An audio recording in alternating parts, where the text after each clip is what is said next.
হরে কৃষ্ণ।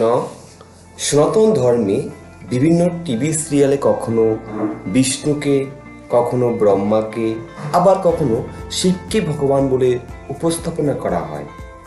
এতে অনেক সনাতনী বিভ্রান্ত হয়ে বুঝতে পারে না যে আসল ভগবান কে। সেজন্য আপনাকে জানতে হবে পুরাণ সম্বন্ধে। সনাতন ধর্মে 18টি পুরাণ রয়েছে। আবার 18টি পুরাণকে 6টি সাত্ত্বিক পুরাণ, 6টি রাজসিক পুরাণ ও 6টি তামসিক পুরাণে বিভক্ত করা হয়েছে।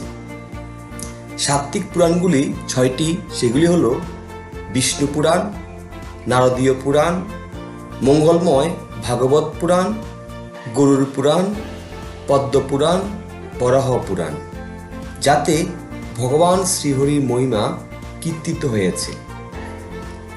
6টি রাজসিক পুরাণ, সেগুলি হচ্ছে ব্রহ্মাণ্ড পুরাণ, ব্রহ্মবৈবর্ত পুরাণ, মার্কেন্ডেয় পুরাণ, ভবিষ্যৎ পুরাণ, বামন পুরাণ, ব্রহ্মপুরাণ। সেখানে ব্রহ্মার মহিমা আধিকত্ব উপলব্ধি করা যায়।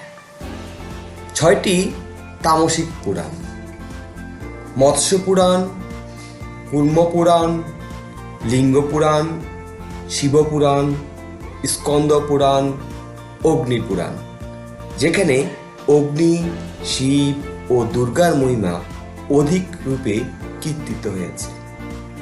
অতএব ভক্তরা সবসময় সাত্ত্বিক পুরাণকেই উপলব্ধি করে ভগবানকে জানার চেষ্টা করেন। হরে কৃষ্ণ।